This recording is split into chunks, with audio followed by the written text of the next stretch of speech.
Starring जिया के साथ होती है, जो हमारी फीमेल लीड है। वो अचानक से एक नॉवेल में आ जाती है और उसे पता लग जाता है कि वो एक बुरी वाली फीमेल कैरेक्टर बन गई है, जिसे उसकी फैमिली भी पसंद नहीं करती और उसका फियांसी भी नहीं। और उसका फियांसी उससे अपनी शादी तोड़ना चाहता है। जिया सोचती है कि मैं उस टाइम पर पहुंच गई हूँ जब वो उसने शादी तोड़ने की बात कर दिया था, और फिर मैंने पानी में कूदकर अपनी जान लेने की कोशिश की थी, पर फिर मुझे रेस्क्यू कर लिया गया। अब तभी सिस्टम यहाँ जिया को उसका टास्क बताने लगता है कि वो अगर अपनी खुद की फैमिली और अपनी फियांसी को खुद से नफरत करवा लेगी और 100% वैल्यू कंप्लीट कर लेगी, तो टास्क कंप्लीट करने पर उसे रिवॉर्ड मिलेगा कि वो 10 बिलियन अपनी असली दुनिया में लेकर जा सकती है। जिया तो बहुत ज्यादा खुश हो जाती है और कहती है कि ठीक है, फिर अब मैं अपने काम पर लग जाती हूँ, सभी को अपने आप से नफरत करवाने में। फिर इतने में मेड जिया को बताती है कि उसका फियांसी लुचिन यहाँ पर उससे मिलने के लिए आया हुआ है। तो फिर जिया तुरंत ही लुचिन के पास पहुँचती है और उसका हाथ पकड़ के बैठ जाती है। तभी वो उसे रूडली कह देता है कि ये लो, मैं तुम्हारे साथ अपनी शादी यहाँ तोड़ने के लिए आया हूँ, तुम मेरा मैरिज सर्टिफिकेट वापस करो और हमारी इंगेजमेंट यहीं पर ही ख़त्म होती है, और बदले में मैं तुम्हें इसके 10 मिलियन दूंगा। तो ये सुनते के साथ ही जिया तो शॉक हो जाती है कि 10 मिलियन, लेकिन जाने दो। फिर वो उसका पैर पकड़कर उसे मनाने लगती है कि तुम ऐसे मुझे कैसे छोड़ सकते हो, मेरे साथ ये शादी मत तोड़ो। तभी जिया की मम्मी उसे कहती है कि तुम इतनी बेशरम कब से हो गई, जल्दी से उठ जाओ। तो फिर जिया उनकी तरफ देखती है और सोचती है कि अच्छा, तो ये मेरी मम्मी मुझे कर्ज कर रही है, ठीक है कर लेने दो। वैसे भी 1 साल बाद इन्हें ब्रेस्ट कैंसर हो जाएगा और फिर ये कुछ कर्ज कर ही नहीं पाएंगी। तो जिया की मॉम उसकी मन की बातें सुन लेती है और सोचती है कि ये मुझे क्या सुनाई दे रहा है, जिया तो कुछ बोल भी नहीं रही है। फिर जिया सोचती है कि वैसे मेरे डैडी भी बहुत ही बेचारे हैं, ये मेंटल हॉस्पिटल जाने वाले हैं। तो जिया की मन की बात सुनकर लू भी शॉक हो रहा होता है और डैड भी। और डैड सोचते हैं कि ये क्या, हमें क्या जिया की मन की बातें सुनाई दे रही है। ऐसा वो दोनों एक दूसरे को देखकर शॉक हो रहे होते हैं।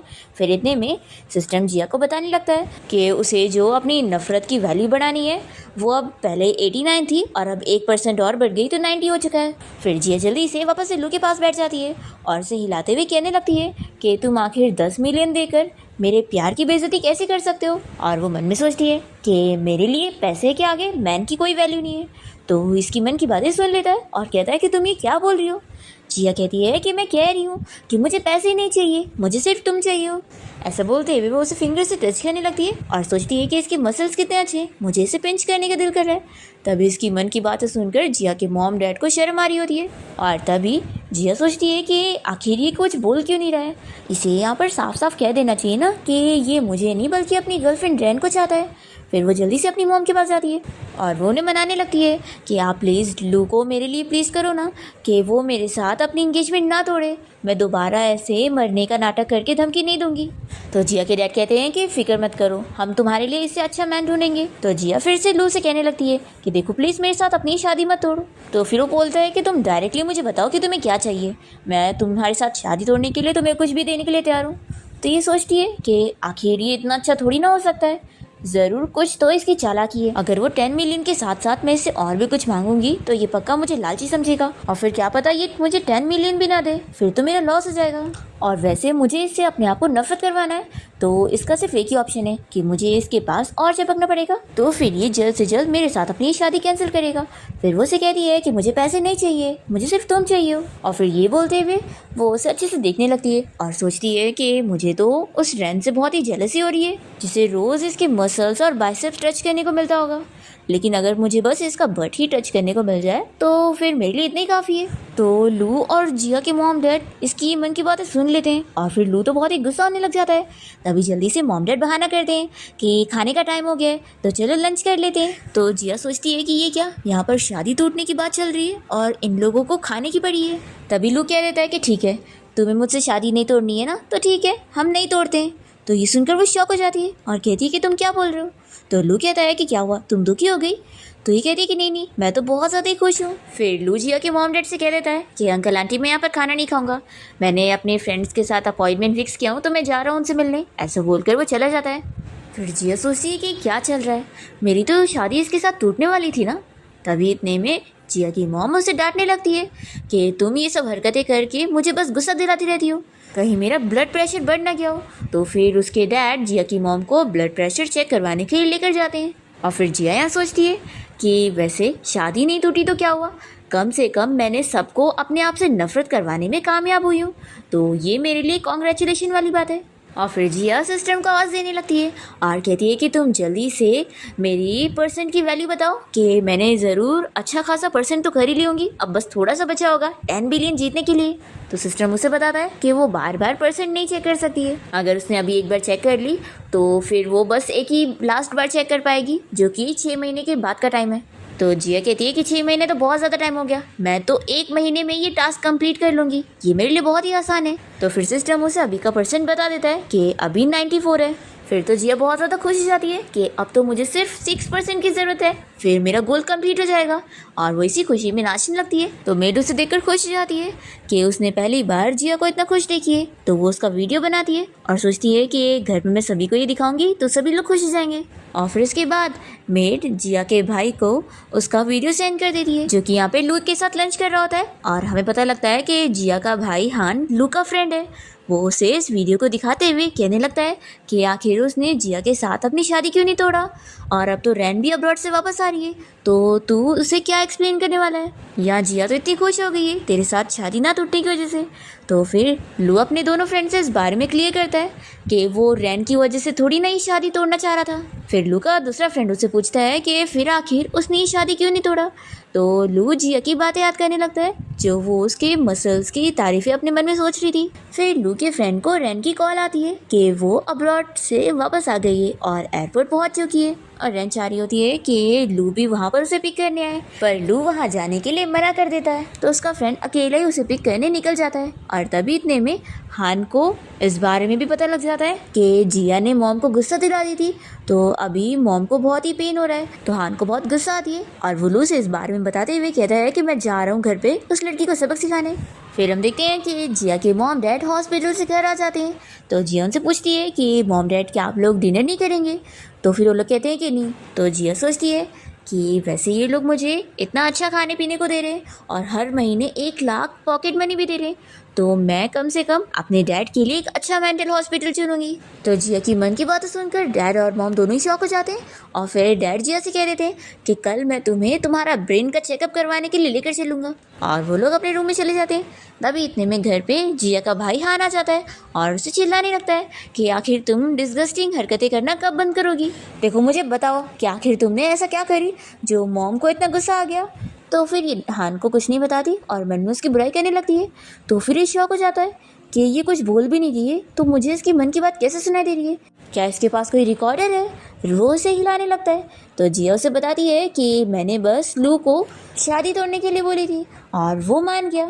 तो ये कहता है कि ऐसा कैसे हो सकता है, देखो मुझे सच सच बताओ, डम बनने की एक्टिंग मत करो। ऐसा बोलकर वो उसके ऊपर हाथ उठाने चाहता है, तो जिया जल्दी से भाग लेती है और मॉम डैड को बुलाकर कहती है कि भाई को देख लो, ये मुझे मार रहा है। तो फिर डैड जिया को समझाते हैं कि तुम्हारा भाई बस तुम्हारे साथ मजाक कर रहा है, तो तुम जाओ आराम से टीवी देखो। ऐसा बोलकर वो उसे भेज देते हैं और हान से बात करके इस बारे में डिस्कस करते हैं कि उन्हें भी जिया की मन की बातें सुनाई दे रही थी और जिया की मेंटल स्टेट बिल्कुल ठीक नहीं है, इसलिए अब तुम्हारी जिम्मेदारी बनती है कि तुम अपनी सिस्टर का ख्याल रखोगे। और फिर मॉम डैड इस बारे में जिया को बताते हैं कि कल से तुम कॉलेज जाना और तुम्हारा भाई भी तुम्हारे साथ जाएगा तुम्हें प्रोटेक्ट करने के लिए, क्योंकि तुम्हारी तबीयत अभी ठीक नहीं हुई है और तुम्हें केयर की ज़रूरत है। तो जिया तो ये सुनकर शौक हो जाती है कि ये क्या चल रहा है। फिर इसके बाद वो अपने भाई के साथ कॉलेज चली जाती है और जब दोनों साथ में जा रहे होते हैं तो हानि से समझाने लगता है कि रैन अब अब्रॉड से वापस आ गई है, इसलिए तुम मेरे फ्रेंड लू के पास बिल्कुल नहीं जाओगी, ठीक है, मैं तुम्हें इसके लिए अलाउ नहीं करूंगा। फिर इतने में सामने से लू को आता हुआ देखकर जिया तो खुश हो जाती है और उसके पास जाने वाली होती है, तो हान जल्दी से इसे रोक लेता है और फिर लू से देखते के साथ ही कहीं और चला जाता है। फिर जिया हान को पैर से मारती है, तो यहाँ पर हान की गर्लफ्रेंड आ जाती है और जिया को चिल्लाने लगती है कि तुम अपने भाई के साथ कैसे कर रही हो। तो जिया उसे ही बातें सुना देती है। तो हान कहता है कि मेरी गर्लफ्रेंड है, इससे अच्छे से बात करो। फिर हान की गर्लफ्रेंड सुलिन जिया से कहने लगती है कि तुम कितनी खराब लड़की हो, तभी तो लू भी तुम्हें पसंद नहीं करता है। मुझे तो हान के लिए बुरा लग रहा है कि इसके पास तुम्हारी जैसी बहन है। तो फिर जिया को गुस्सा आ जाती है और वो हान के सामने इसके सारी पोल खोल देती है कि उसके पास कितने सारे बॉयफ्रेंड है और वो हान को चीट कर रही है। तो ये सुनते के साथ ही सुलिन चिढ़ने लगती है कि तुम ये क्या बकवास कर रही हो। तो जिया कहती है कि अगर मैं झूठ बोल रही हूँ तो तुम इतना गुस्सा क्यों हो रही हो, और वैसे क्या तुम बताओगी कि तुम्हारे हाथ में जो घड़ी है ये मेरे भाई ने तुम्हें दिया नहीं है, तो तुम्हें ये किसने दिया। तो फिर सुलिन को गुस्सा आने लगता है कि जिया उसकी पोल खोले दे रही है, तो वो यहाँ हान से गुस्सा होने का बहाना करके चली जाती है। और फिर हान यहाँ जिया को चिल्लाता है कि वो उसकी गर्लफ्रेंड को ऐसा कैसे बोल सकती थी, और वो अपनी गर्लफ्रेंड को बनाने के लिए उसके पीछे जाता है। फिर जिया सोचती है कि ये हान भी ना उसकी वजह से मुझे यहाँ लेट नाइट स्टडी के लिए जाना पड़ रहा था, और इससे अच्छा है अब तो मैं वापस से अपने हॉस्टल रूम में जाकर सो जाऊँ। और फिर जिया को याद आता है कि अरे हाँ, मेरी रूममेट भी तो है, वो भी बहुत ज़्यादा ख़राब है और मुझे उसे भी सबक सिखाना होगा। फिर नेक्स्ट मॉर्निंग होती है, जैसी जिया की रूममेट यहाँ पहुँचती है तो उसे देखते ही डरने लगती है और कहती है कि तुम अभी भी जिंदा हो। जिया कहती है कि ऑफ कोर्स मैं बिल्कुल ठीक हूँ। तो फिर ये कहती है कि अच्छी बात है तुम ठीक हो, मुझे लगा था कि तुम रिवर में गिरकर डूब गई होंगी। जिया सोचती है कि इसकी एक्टिंग कितनी बेकार है, इसे तो देखकर ही लग रहा है कि ये कितनी चालाक है और ये मुझे फंसा रही थी, पता नहीं आखिर मैं इसकी बातों में पहले कैसे आ गई थी। फिर जिया से कहती है कि तुम मेरी बेस्ट फ्रेंड हो, तुमने लास्ट टाइम जो मुझे इतनी अच्छी ट्रिक सिखाई थी उससे मेरा बहुत ही फ़ायदा हुआ था, और लू ने अब मेरे साथ शादी ना तोड़ने के लिए मान गया है। तो फिर इसकी रूममेट तो शॉक हो जाती है कि ऐसा कैसे हो गया। फिर जिया इसे बताती है कि चलो अब तुम मुझे कोई ट्रिक सिखाओ ताकि मैं जल्दी से जल्दी लू से शादी कर सकूं, क्योंकि वो रहना अब्रॉड से वापस आ गई है। तो अब वो वापस आ गई है तो वो तो मुझसे लू को छीनने की कोशिश करेगी, तो तुम कुछ अच्छा सा मुझे प्लान समझाओ। तो फिर इसकी रूममेट इसे कोई प्लान बताने लगती है। फिर इसके बाद हम देखते हैं कि जिया जैसे यहाँ क्लास में पहुँचती है तो उसे देखकर सभी स्टूडेंट आपस में बातें करने लगते हैं कि ये बहुत ही बेकार लड़की है जो कि लू से शादी करने के लिए उसके पीछे पड़ी हुई है, और इसने उसे धमकी देने के लिए अपनी जान लेने की भी कोशिश करी थी। जिया इन लोगों की बातें सुनकर सोचती है कि इन लोगों को क्या लग रहा है कि मैं वो पहली वाली जिया हूँ, बिल्कुल नहीं, मैं अब इन लोगों को बहुत ही हद तक बुरी बन के दिखाऊंगी। और फिर जिया जल्दी से लू के पास जाकर उसके पास चपक के बैठ जाती है, तो वो कहता है कि छोड़ो मुझे। जिया सोचती है कि नहीं, जब तक वो रैन यहाँ पर नहीं आ जाती मैं इसे नहीं छोड़ने वाली हूँ। फिर इतने में रैन भी क्लास में आ जाती है और वो लू को आवाज़ देती है, तो जल्दी से जिया उसे दिखाने के लिए लू को किस कर लेती है। तो लू जल्दी से उसे दूर करता है और कहता है कि क्या तुमने ये जानबूझ के करी हो, क्योंकि तुम्हें पहले से ही पता लग गया था कि रैन यहाँ पर आ रही है। तो जिया सोचती है कि आखिर ये कैसे जान गया, क्या इसने मेरी और मेरी रूममेट की सारी प्लानिंग सुन लिया, नहीं तो इसे पता कैसे चला। फिर ये कहती है कि हाँ मैंने जानबूझ के करी, आखिर ये रैन हम दोनों के बीच में क्यों आना चाह रही है और वो मिस्ट्रेस बनना चाह रही है, तो मैं उसे सबक सिखाना चाह रही थी कि तुम सिर्फ मेरे हो और रैन तुम्हें मुझसे नहीं छीन सकती। और वो रैन से कह भी देती है कि तुम जाओ यहाँ से। फिर रैन बताती है कि मैं बस यहाँ पर अपने काम के लिए आई हूँ। तो लू कहता है कि तुम यहाँ पर कर क्या रही हो। तो फिर कहती है कि मैं बस यहीं से गुजर रही थी, मैं कौन सा तुमसे मिलने आई हूँ। तो जिया जानबूझ के वापस से लू को किस करती है और कहती है कि मैं भी यहीं पर गुजर रही थी और मैं जानबूझ के तुम्हें यहाँ किस करने नहीं आई हूँ। फिर तो यहाँ लू भी शॉक हो जाता है और बाकी सभी भी, और फिर जिया रैन से कह देती है कि अब तुम निकलो यहाँ से। फिर रैन को टीचर आवाज़ देती है कोई काम के लिए, तो रैन यहाँ से बाहर चली जाती है और वो किसी को मैसेज करती है कि वो जिया को सबक सिखाए। और फिर लू जिया से पूछने लगता है कि तुमने जानबूझ के पहले से रैन के बारे में पता लगा ली थी ना कि वो यहाँ पर आने वाली है।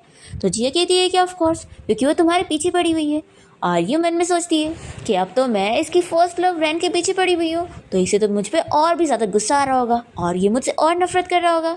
तभी इतने में लू उसकी मन की बातें सुनता है और वो सोच रहा होता है कि पहले मैंने सोचा था कि रैन मेरी फैमिली को गुस्सा दिलाने के लिए सबसे ज़्यादा सही रहेगी, लेकिन अब तो लगता है कि उससे ज़्यादा बेहतर ये जिया है और मैंने बिल्कुल सही करा हूँ इसके साथ अपनी शादी न तोड़कर।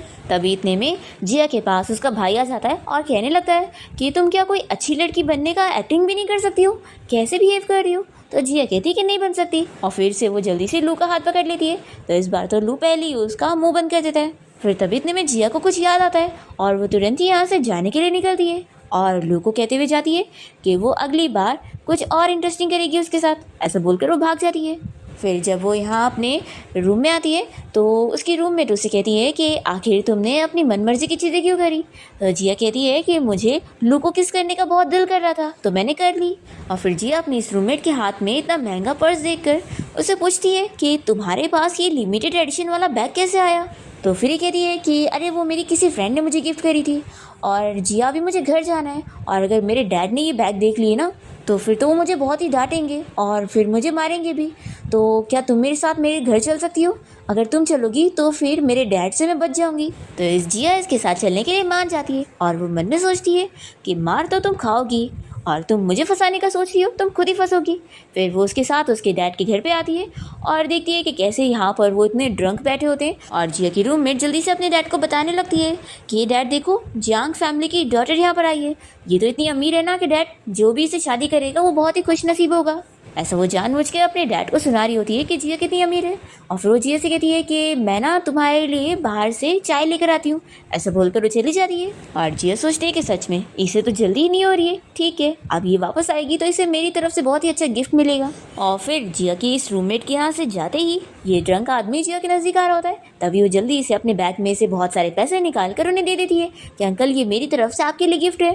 तो फिर ये सारे पैसे लेकर ये अंकल तो बड़ा खुश हो जाता है। और फिर जिया उनसे कहती है कि अंकल आखिर आपकी कंडीशन इतनी ख़राब कैसे, आपकी बेटी के पास तो इतने सारे पैसे हैं, क्या वो आपको नहीं देती है। तो फिर ये सुनकर उस रूममेट के डैड तो शॉक हो जाते हैं। और फिर जैसे ही यहाँ पर जिया की रूममेट जब वापस आती है तो उसके डैड उसे थप्पड़ लगा के पूछने लगते हैं कि उसके पास इतना पैसा है और उसने उनसे छुपा के रखी हुई है। और फिर अपनी रूममेट को मार खाता हुआ देखकर जिया को बहुत ही खुशी मिलती है कि वो उसे फंसाना चाह रही थी और अब खुद मार खा रही है। तभी इतने में जिया को देखने के लिए यहाँ पर उसका भाई हान पहुँच जाता है और जिया जल्दी से उसे कहती है कि भाई आप पुलिस को कॉल लगाओ, मेरी रूममेट के डैड उसे मार रहे हैं। और फिर इसके बाद हम देखते हैं कि जिया अपनी रूममेट से मिलने के लिए हॉस्पिटल जाती है और वो इसे देखते ही चिल्लाने लगती है और कहती है कि तुम्हारी वजह से देख लो मेरे साथ क्या हो गया है और ज़रूर तुमने ये सब जानबूझ के करी होगी ना। तो जिया कहती है कि तुम ये क्या बोल रही हो, तुम ही तो मुझे अपने घर लेकर गई थी ना और तुम ही ने मुझे अपने डैड से मिलवाई थी और तुम्हारे जाते ही तुम्हारे डैड ने खुद ही अजीब सी हरकतें करना शुरू कर दिए थे, तो मैंने इसमें क्या करी। और तुम तो कहती थी कि तुम अपने डैड से बहुत प्यार करती हो और तुम उनसे कभी अलग नहीं हो सकती, तो तुम्हें तो अपनी आँख से ज़्यादा अपने डैड की फिक्र करनी चाहिए, वो बेचारे तो मेंटल हॉस्पिटल जा रहे हैं। फिर इसकी बातें सुनकर इसकी रूममेट को शौक लग रहा होता है कि जिया इतनी बदल कैसे गई। फिर इतने में जिया को लेने के लिए उसका भाई हान यहाँ पर आ जाता है और वो जाते हुए अपनी रूममेट को बाय करके चली जाती है। फिर इसके बाद हम देखते हैं कि रैन यहाँ पर चुपके से जिया की इस रूममेट से मिलने के लिए आती है और इसे चिल्लाती है कि तुमसे इतना सा भी काम नहीं हुआ, तुम कितनी बड़ी लूज़र हो, मैंने बस जिया को सबक सिखानी तो बोली थी। फिर ये कहती है कि अब मैं क्या करूं। तो फिर रैन उसे अपना दूसरा प्लान बताने लगती है। इसके बाद हम देखते हैं कि जिया यहाँ घर पे बैठकर अच्छा मेंटल हॉस्पिटल सर्च कर रही होती है। इतने में उसके डैड घर आ जाते हैं और वो देख लेते हैं कि वो मेंटल हॉस्पिटल सर्च कर रही है, तो वो बहुत ही अपसेट हो जाते हैं और कहते हैं कि क्या ये इतनी जल्दी मुझे वहाँ भेज ही दे रही है। फिर वो कहते हैं कि ठीक है भेज रही हो तो एक अच्छा रूम चूज़ करना। तो जिया कहती है कि डैड आपको क्या हो गया है, मैं तो अपनी फ्रेंड के डैड के लिए मेंटल हॉस्पिटल चूज़ कर रही हूँ। तो फिर डैड खुश हो जाते हैं और कहते हैं कि यानी मुझे वहाँ पर नहीं जाना पड़ेगा। तो ये मन में सोचती है कि नहीं अभी इनका कहाँ टाइम हुआ है। फिर वो कहती है कि वैसे डैड अगर आपको जाना है तो मैं आपके लिए भी चूज़ कर लेती हूँ। तो वो कहते हैं कि नहीं नहीं इसकी ज़रूरत नहीं है, मैं अपने टाइम आने का इंतज़ार कर लूँगा। फिर जिया सोचने लगती है कि हाँ वैसे स्टोरी के हिसाब से डैड तब मेंटल हॉस्पिटल जाएंगे जब भाई की कंपनी बैंकरप्ट हो जाएगी उसकी राइवल कंपनी की वजह से। फिर ये सुनते के साथ ही डैड तो शॉक हो जाते हैं। फिर डैड जिया से पूछने लगते हैं कि तुम जल्द ही 19 ईयर्स की होने वाली हो, तो बताओ तुम्हें क्या बर्थडे गिफ्ट चाहिए। जिया कहती है कि बस आप मुझे पैसे ही दे देना। और वो सोचती है कि वैसे भी ये लोग तो मुझसे इतना नफरत करते हैं, तो एक दिन ये लोग मुझे अपने घर से बाहर निकाल देंगे और फिर जब मैं सड़क पर आ जाऊंगी तो मुझे पैसों की तो ज़रूरत होगी। फिर जिया के मन की बातें सुनने के बाद डैड यहाँ से जाते हुए सोचने लगते हैं कि इतने सालों में लगता है हमारी वजह से जिया बहुत ही हर्ट हो चुकी है और लगता है इस वजह से वो फैमिली को सेव नहीं करना चाह रही है। तभी इतने में यहाँ पर हान आ जाता है। तो डैड उसे पूछते हैं कि जल्दी बताओ तुम्हें भी क्या ऐसा लगता है कि तुम्हारी सिस्टर फ्यूचर प्रेडिक्ट कर सकती है। तो फिर ये बताने लगता है और हमें फ्लैशबैक में दिखाते हैं कि वो जिया को लेने के लिए जब गया था तभी जिया ने उसके साथ जाने से मना कर दी थी और बताई थी कि मैं अपनी रूममेट के साथ उसके घर पर जा रही हूँ।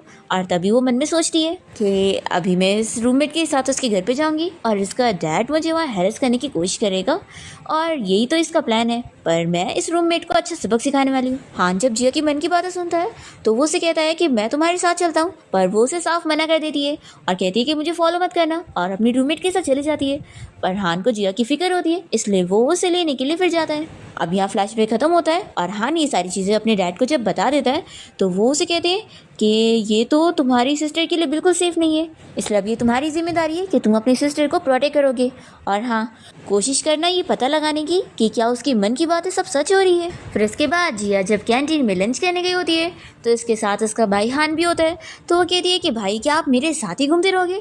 तो ये कहता है कि हाँ डैड ने मुझे कहा है कि मैं तुम्हें प्रोटेक्ट करूँ तो मैं तुम्हारे साथ ही रहने वाला हूँ। और फिर हान मन में सोचता है कि अगर जिया सब कुछ सही कहती है तो फिर इसने मेरी गर्लफ्रेंड के बारे में जो बोली थी वो भी क्या सच होगा।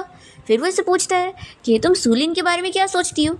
फिर इतने में जिया को एक लड़की बताने लगती है कि जिया देखो तुम्हारा फियांसी यहाँ पर आया हुआ है तुम्हारे साथ लंच करने के लिए। तो जिया लू को देखते के साथ ही उसे हक कर लेती है। तो फिर लू का फ्रेंड तुरंत ही जिया से कहता है कि तुम कितनी बेशर्म हो, पब्लिक में यहाँ पर लू को हक कर रही हो। जिया कहती है कि ये मेरा फियांसी है तो मैं इसे पब्लिक में भी हक कर रही हूँ तो क्या हो गया, ठीक है तुम चाहो तो मैं तुम्हें प्राइवेटली हक कर लूँगी। तो फिर कहता है कि कुछ भी बकवास मत करो, आखिर मैं तुम्हें क्यों हक करना चाहूँगा। और वो तुरंत ही लू से क्लियर करता है कि तुम मुझे गलत मत समझना, ये लड़की कुछ भी कह रही है, मैं इसे हक नहीं करने वाला। तो जिया कहती है कि तुम्हें क्या लगता है मैं करने वाली हूँ, मैं तो बस मजाक कर रही थी, मुझे तो सिर्फ मेरा लू पसंद है और कोई नहीं। फिर वो मन में सोचने लगती है कि आखिर ये मेरे साथ अपनी इंगेजमेंट कब कैंसिल करेगा और फिर कब मुझे 10 मिलियन दे देगा और फिर मैं बहुत ही मज़े करने जाऊंगी। तो जिया की मन की बातें सुनते ही लू से पिंच करता है और कहता है कि दोबारा तुमने ऐसे मुझे टच करी ना तो फिर अच्छा नहीं होगा। और वो उसे बैठा देता है और कहता है कि तुम चुपचाप से बस अपना लंच करो। तो फिर जिया सोचती है कि इसे क्या लगता है कि मैं इसके साथ लंच करना चाहती हूँ, बिल्कुल भी नहीं। फिर लू ये सुनकर उसे पूछता है कि क्या हुआ, तुम मेरे साथ लंच नहीं करना चाहोगी। जिया कहती है कि नहीं मुझे तो करना है। और वो तुरंत ही उसके लिए जगह बनाती है और फिर उसे बैठाने के बाद उसकी प्लेट में अपनी प्लेट में से खाना डालने लगती है। तो लू का फ्रेंड उसे कहता है कि तुम्हें तो ये तक नहीं पता कि लू को क्या खाना पसंद है।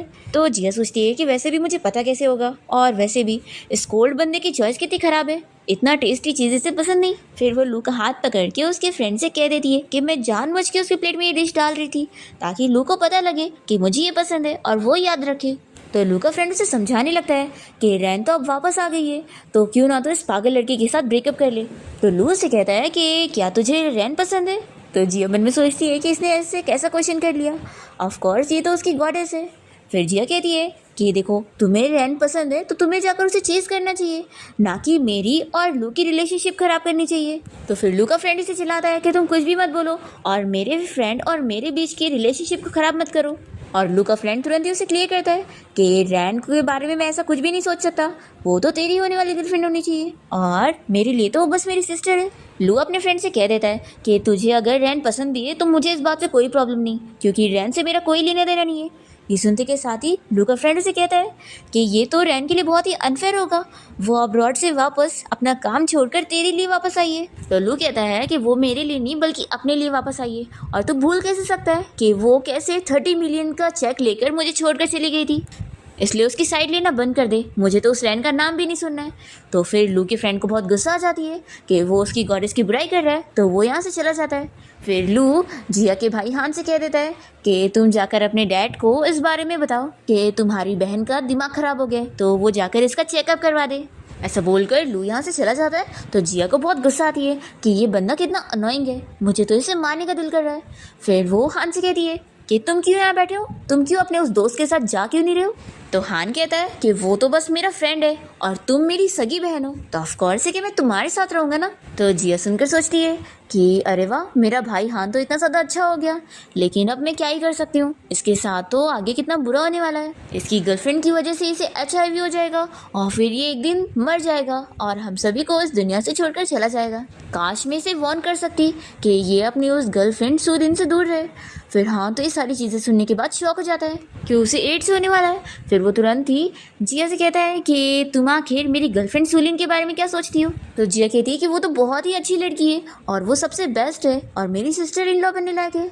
और ये मन में सोचती है कि वो लड़की तो इतनी चालाक है, उसने कम से कम 3 और बंदों को तो फंसा के रखी ही होगी, और अगर मैं अपने भाई को उसके बारे में बताने में थोड़ी सी हेल्प कर दूंगी तो फिर वो रिएक्ट करेगी और मेरे भाई से मेरा झगड़ा लगवा देगी और फिर हान को मुझसे और नफरत हो जाएगी और मेरे पॉइंट्स बढ़ जाएंगे। फिर इतने में यहाँ पर हान की गर्लफ्रेंड सूलिन उससे मिलने आई होती है, तो उसे देखते के साथ ही ये डर कर दूर होता है और कहता है कि प्लीज़ वहीं पर रहना। तो ये कहती है कि तुम्हें क्या हो गया। हान कहता है कि कुछ नहीं, बस अचानक से मुझे तुमसे एलर्जी हो चुकी है। तो ये कहती है कि आखिर तुम मेरे बारे में ऐसा कैसे बोल सकते हो। ऐसा वो बोलकर गुस्से में चली जाती है और फिर हान चैन की सांस लेता है। तो जिया से कहती है कि भाई आप क्या कर रहे हो, जाओ जल्दी से सिस्टर इन लॉ को चेज करो। तो फिर जिया के बोलने पर हान उसके पीछे चला जाता है और फिर जिया मज़े में अपना खाना एंजॉय करके पेट भर के यहाँ बैठी होती है। तब इतने में हान मुँह लटका के वापस आता है और कहता है कि सिस्टर क्या तुम्हें सब पहले से पता था कि वो मेरी गर्लफ्रेंड मुझे चीट कर रही है और उसने किसी बंदे को फंसा के रखी है। मैंने बाहर अभी एक आदमी को देखा जिससे वो मिल रही थी। मुझे बहुत ही रोना आ रहा है कि वो मुझे चीट कर रही थी और सिस्टर तुम ही मेरे बारे में अच्छा सोच रही थी और तुम सबसे बेस्ट हो। जिया कहती है कि नहीं, तुमने गलत देखा होगा, क्या पता वो उसके डैड होंगे। और ये मन में सोचती है कि मैं सही कह रही हूँ, शुगर डैडी भी तो डैडी ही होता है। हान अपसेट हो जाता है और सोचता है कि मैं अपनी सिस्टर के साथ पहले अच्छे से उसे ट्रीट नहीं कर रहा था, इस वजह से ये चाहती है कि मैं मर जाऊँ। फिर हान जिया से कह देता है कि सिस्टर तुम फिक्र मत करो, मैं तुम्हारा फ्यूचर में बहुत ही अच्छे से ख्याल रखने वाला हूँ और तुमने जो कहा था ना मैं वो सही करूँगा। मैं अब भी जाता हूँ सुलिन से ब्रेकअप करने के लिए। तो जिया मन में सोचती है कि ये बहुत ही अच्छा मौका है। वो तुरंत ही सुलिन को मैसेज करके कहती है कि देखो मैं तुम्हें एक लास्ट मौका दे रही हूँ मेरे भाई को मनाने के लिए, तो तुम कल कैफ़े में पहुँच जाना, मैं अपने भाई को लेकर आऊँगी और तुम लोग के बीच में सब कुछ सही करवा दूँगी। और फिर इसके बाद हम देखते हैं कि जिया अपने भाई हान को लेकर यहाँ कैफ़े में पहुँच जाती है और वो उसकी गर्लफ्रेंड के बताए हुए टाइम से पहले ही पहुँचती है और यहाँ पर उसे बताती है कि उसकी गर्लफ्रेंड यहाँ पर उसे लास्ट बार ही अच्छे से ब्रेकअप के लिए मिलना चाहती है। तो ये कहता है कि लेकिन उसे कुछ ज़्यादा ही टाइम नहीं लग रहा है। फिर तभी इतने में सुलिन यहाँ कैफ़े में पहुँच जाती है और वो यहाँ किसी ओल्ड मैन से मिल रही होती है। तो ये देखकर हान को तो बहुत ज़्यादा शौक लग रहा होता है और वो कहता है कि ये आखिर कौन आदमी है। तो जिया कहती है कि क्या ये उसका वो डैडी नहीं है जो उस दिन तुमने देखे होंगे। तो ये कहता है कि नहीं।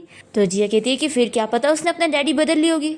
फिर इतने में हान देखने लगता है कि कैसे उसकी गर्लफ्रेंड यहाँ पर इस मोटे आदमी को किस भी कर रही है। वो तो बहुत ज़्यादा शौक हो जाता है कि ये क्या चल रहा है।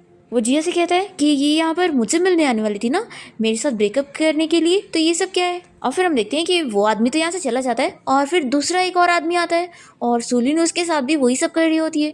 तो ये सब देखकर हान को बहुत ज़्यादा शौक लग रहा होता है और उसे यकीन नहीं आ रहा होता है अपने ऊपर कि वो इस तरीके की गंदी लड़की को डेट कर रहा था।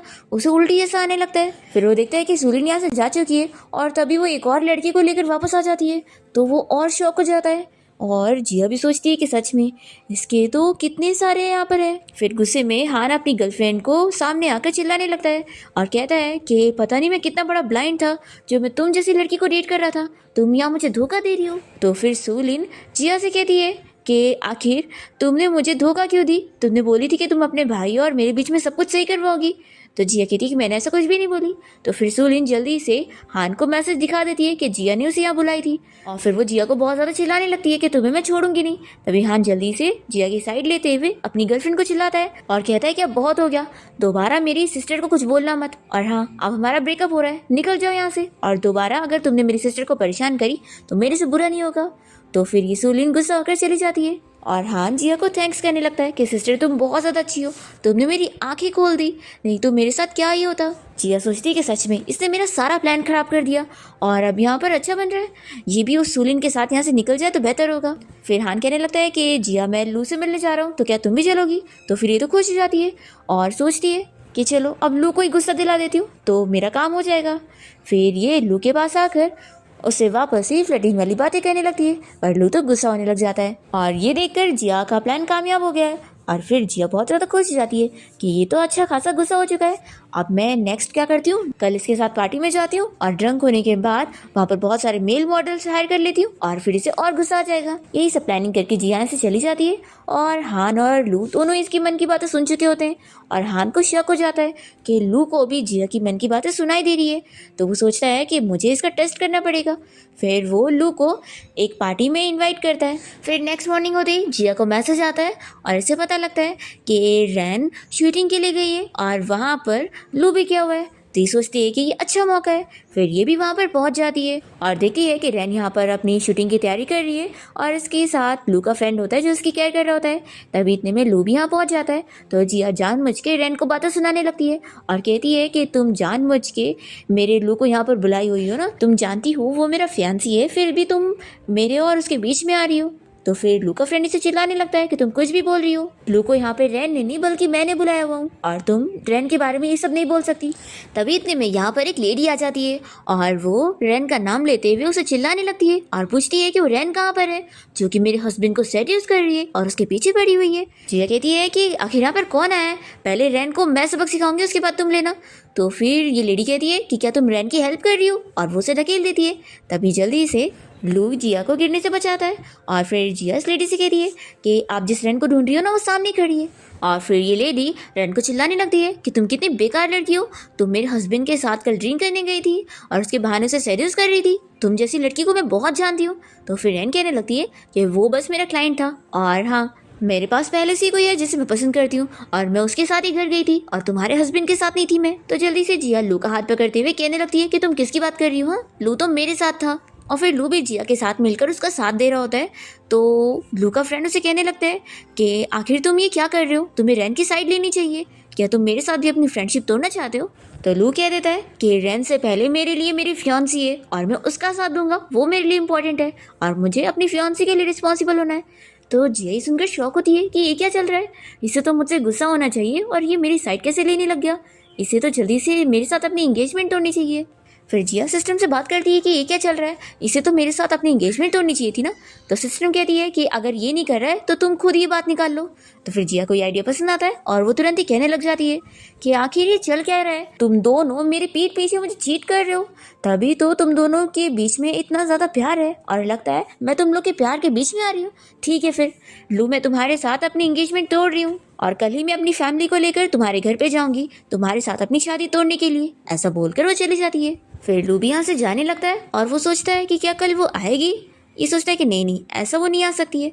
फिर नेक्स्ट डे हम देखते हैं कि जिया तो अपनी फैमिली को लेकर लू के घर के बाहर पहुंच जाती है और हाउसकीपर को बताती है कि मैं यहाँ पर लू से अपनी शादी तोड़ने के लिए आई हूँ। तो हाउसकीपर कहता है कि रुको मैं एक बार अंदर बता देता हूँ, और फिर हाउसकीपर जाकर लू और उसके मॉम डैड को इस बारे में बता देता है। तो लू सोचता है कि अच्छा तो वो सच में आ गई है। फिर हाउसकीपर जिया और उसकी फैमिली को अंदर आने के लिए बोल देता है और जिया अंदर आते के साथ ही लू का घर अच्छे से देखने लगती है और वो विंडो के बाहर देखते हुए सोचती है कि सोचो अगर मैं यहाँ से कूद जाऊँ तो फिर क्या पता ये शादी तोड़ने का प्लान मेरा सक्सेसफुल हो जाए।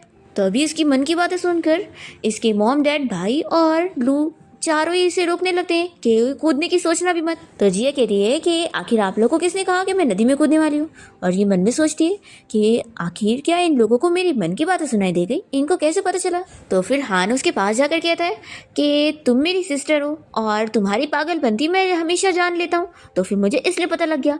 तो फिर जिया कहती है कि लगता है मुझे तुम्हें सबक सिखाना पड़ेगा। वो दोनों यहाँ पर खेलने में लग जाते हैं और लू जिया के मॉम डैड से कहता है कि हम लोग बैठकर बात करते हैं। फिर ये सब यहाँ बैठ जाते हैं और लू की ग्रैंडमा वगैरह भी आ जाती है और वो जिया को बातें सुनाने लगती है कि सच में इसने साबित कर दी कि एक छोटी फैमिली की लड़की है, और वैसे तुम लोगों को हमारी फैमिली के घर के अंदर किसने आने दिया। तो फिर जिया यहाँ पर बेचारी बनने की एक्टिंग करते हुए लू के बारे में सब बताने लगती है कि कैसे वो उसे चीट कर रहा है। तो लू कहता है कि तुम ये क्या बोल रही हो। जिया मन में सोचती है कि मुझे यहाँ पर अच्छे से अपना सारा काम करना होगा ताकि लोग मुझसे नफरत करें। फिर वो खड़े होकर लू का घर अच्छे से देखते हुए अपने मॉम डैड से कह रही है कि मॉम डैड ये घर कितना अच्छा है ना, एक बार मेरी शादी हो जाने दो फिर मैं ये घर आप लोग को दे दूंगी। तो इस सुनते के साथ ही इसके मॉम डैड और भाई को शौक लग रहा होता है कि आखिर ये क्या बोल रही है। फिर डैड कहने लगते हैं कि बेटा तुम कैसी बातें कर रही हो, हम थोड़ी ना तुम्हारी यहाँ शादी होने के बाद ये घर ले लेंगे। जिया कहती है कि क्यों नहीं, आप लोग बस मेरी शादी यहाँ पर हो जाने दो, फिर जैसी बेबी भी हो जाएगा ना तो मैं तो ये लू फैमिली का सरनेम ही चेंज करके हमारा सरनेम रख लूंगी। जिया की बातें सुनकर लू की ग्रैंडमा और उसकी फैमिली को बहुत गुस्सा आ रही होती है और ये देखकर लू को खुशी मिलती है। वो सोचता है कि मैंने बिल्कुल सही लड़की को चुना हूँ, और जिया तो खुश भी जा रही होती है कि लगता है मेरा प्लान बिल्कुल सही काम कर रहा है। तभी इतने में यहाँ पर लू के ग्रैंडपा आ जाते हैं और उन्हें देखते के साथ ही जिया की मॉम उसे चुप करा देती है और फिर ये सभी साथ में बैठ जाते हैं। और लू के ग्रैंडपा जिया से पूछते हैं कि क्या तुम्हें ये घर पसंद आया। तो जिया कहती है कि हाँ ग्रैंडपा मुझे बहुत पसंद आया, तो क्यों ना आप ये घर मुझे दे दो। तो जिया की बातें सुनकर सभी लोग शॉक हो रहे होते हैं और फिर जिया मन में सोचती है कि क्या मैंने कोई बड़ी बात तो नहीं बोलती ना। तो इसके मॉम डैड और भाई सोचते हैं कि आखिर कौन किसी का ऐसे घर मांगता है और इसको बड़ी बात ये नहीं समझ रही है। फिर लू की ग्रैंडमा जिया को बातें सुनाने लगती है और कहती है कि वो बहुत ही मैनरलेस लड़की है और उसके मॉम डैड ने उसे कुछ भी नहीं सिखाया, इसलिए वो ऐसी ऐसी चीज़ें बोल रही है। तो जिया कहती है कि ऐसा बिल्कुल नहीं है, मेरे मॉम डैड ने मुझे हमेशा अच्छा सिखाया है। तो फिर ग्रैंडमा कहने लगती है कि तुम इस घर के सपने देखना छोड़ दो, और वैसे भी तुम यहाँ पर लू के साथ अपनी शादी तोड़ने आई हो ना, तो फिर ठीक है तुम दोनों की शादी मैं ही तोड़ती हूँ। तभी जिया यहाँ पर रोने की एक्टिंग करते हुए कहती है कि मैं तो लू को इतना पसंद करती हूँ, मैं तो इसे छोड़ना ही नहीं चाहती थी और मुझे तो इस बात की वजह से बहुत ही दुख हो रहा है। तभी ग्रैंडपा कहने लगते हैं कि जिया अगर तुम्हें ये घर पसंद है तो मैं तुम्हें ये देने के लिए तैयार हूँ। तो जिया ये सुनकर शॉक होती है और सोचती है कि मैं तो बस चाहती थी कि शादी टूट जाए, मुझे कौन सा ये घर चाहिए। आखिर ये सब चल क्या रहा है? मैं तो बस यहाँ पे ट्रबल क्रिएट करना चाह रही थी, पर लगता है मुझे यहाँ पर फ़ायदा ही मिल रहा है। फिर जिया ग्रैंडपा से पूछती है कि क्या आप सच में इस 1 बिलियन के विला को मुझे देना चाहते हैं? तो ग्रैंडपा कहते हैं कि ऑफ कोर्स, बस एक बार तुम्हारी और लू की जैसी शादी हो जाएगी तो इस विला को मैं तुम्हारे नाम कर दूंगा।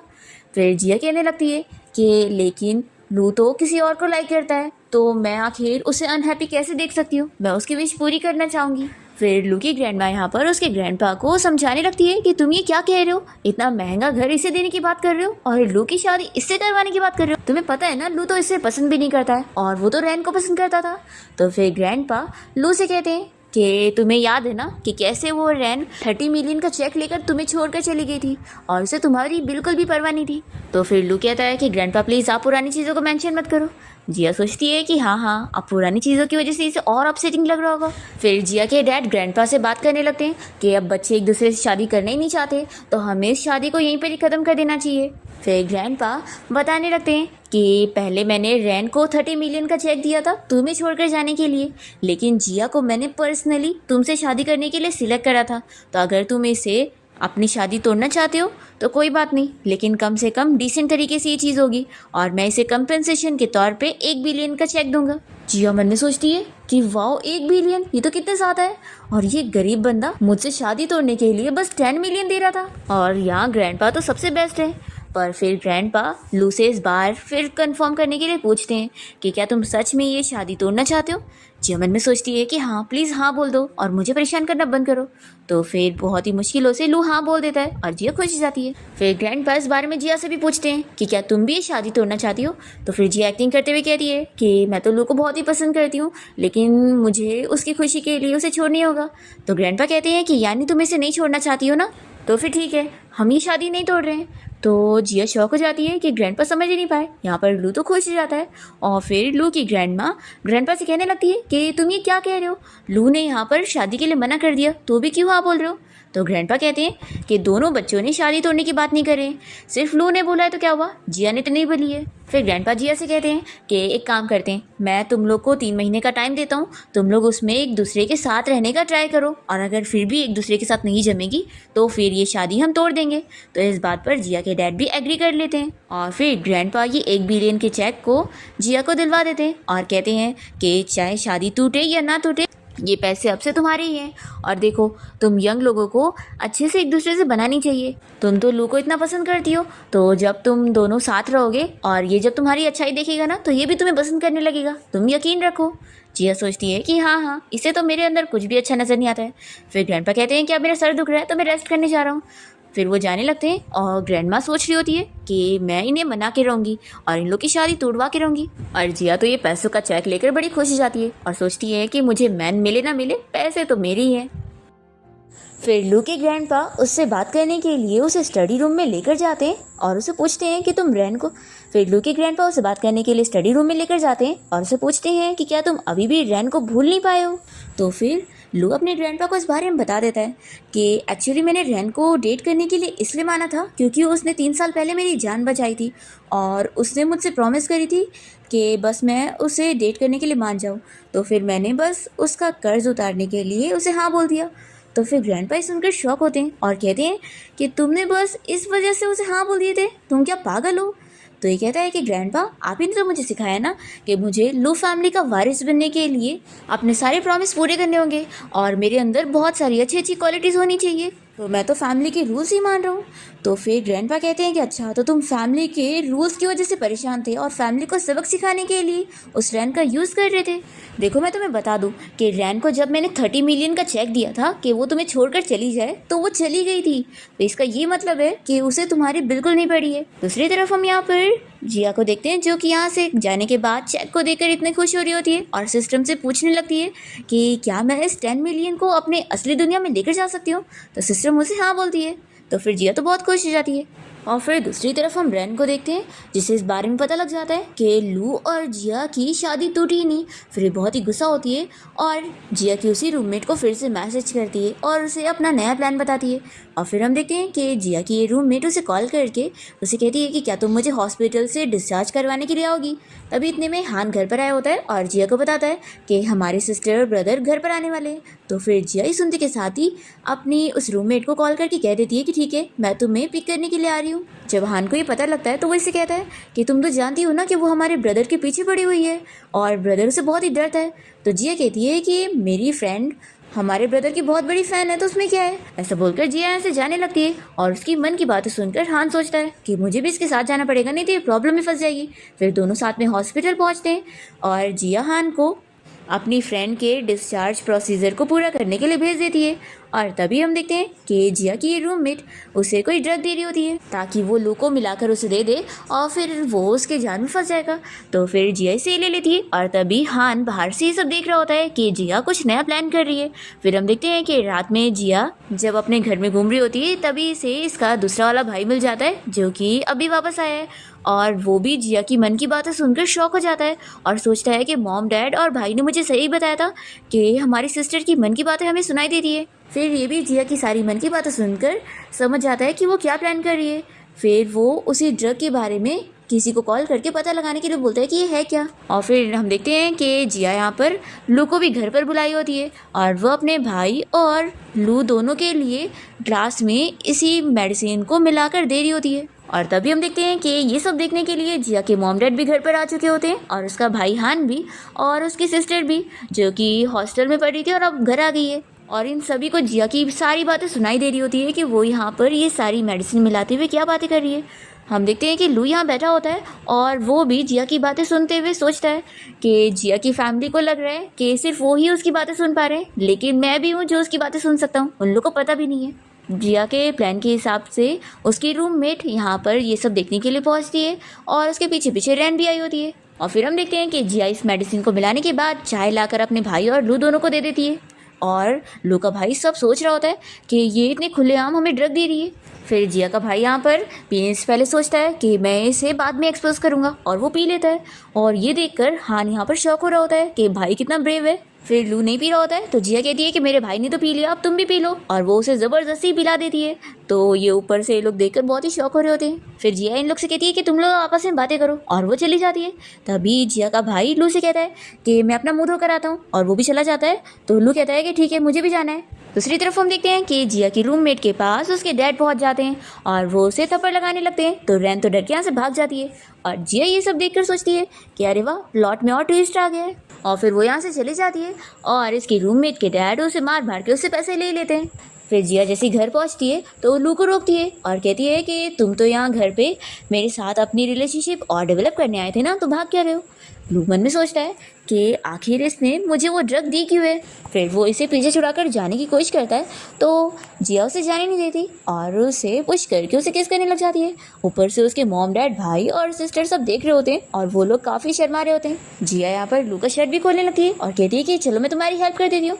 तो कहता है कि हम लोग लिविंग रूम में, कम से कम इससे बेहतर होगा कि रूम में चलो। तो फिर जिया कहती है कि ठीक है, मैं तुम्हारी हेल्प करती हूँ और वो उसे रूम में लेकर जाती है। पर रूम में जाते के साथ ही लू तो इसे जल्दी से बाहर धक्का दे देता है और दरवाज़ा बंद कर लेता है। फिर जिया अपने आप को समझाती है कि आखिर मैं इसके लिए इतना अट्रैक्टेड क्यों फील कर रही हूँ, मुझे तो बस अपना गोल पूरा करना है जो कि अब हो चुका है। और फिर हम देखते हैं कि लू अपने आप को कंट्रोल करने के लिए शावर ले रहा होता है और वो सोचता है कि नहीं, मुझे अपने प्राइवेट डॉक्टर को जाके दिखाने होगा। दूसरी तरफ जिया सोच रही होती है कि अब ये काम तो हो गया है, अब मुझे अपने भाई के पास जाकर उसके ऊपर लिपस्टिक का निशान लगाना होगा और इस बारे में अपनी फैमिली को बताकर सारा इल्ज़ाम उस रूममेट पे लगाना होगा ताकि फिर मैं अपने भाई से उसका पीछा छुड़ा सकूं। जिया की पूरी फैमिली ये सारी उसकी मन की बातें सुनकर सोचते हैं कि अच्छा, तो इसका ये सारा प्लान था। अच्छा हुआ हमें इसकी मन की बातें सुनाई देती है, नहीं तो हम लोग फिर से इसे गलत समझ लेते। फिर जिया अपने उस दूसरे भाई को ढूंढने जा रही होती है और इसकी पूरी फैमिली छुप कर यहाँ खड़े होते हैं और डर रहे होते हैं कहीं जिया उन्हें देख ना ले। और फिर हम देखते हैं कि जिया यहाँ पर अपनी कोई चीज़ भूल जाती है तो वो वापस से उसी रूम में जाती है जिस रूम में लू छुपा हुआ है।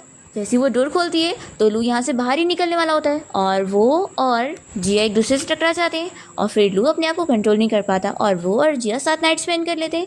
नेक्स्ट मॉर्निंग हम देखते हैं कि हान यहाँ पर इन दोनों को साथ में रूम में देख लेता है और फिर ब्लू जिया के साथ मिलकर उसकी पूरी फैमिली के सामने बैठा होता है और वो जिया के मॉम डैड से इस बारे में बात करता है कि अब वो जिया की रिस्पॉन्सिबिलिटी लेने के लिए तैयार है और वो अपनी फैमिली में बात करेगा कि उसकी और जिया की जल्द से जल्द शादी हो जाए। तो फिर जिया के मॉम डैड तो तुरंत ही मान जाते हैं कि वो इस बारे में उसके ग्रैंडपा से बात करेंगे। और फिर हम देखते हैं कि लू की फैमिली यहाँ पर जिया की फैमिली के साथ बाहर डिनर पे जाते हैं और ग्रैंडपा तो बहुत ही खुश होते हैं और इन लोग की शादी की डेट भी फिक्स करते हैं 3 दिन बाद।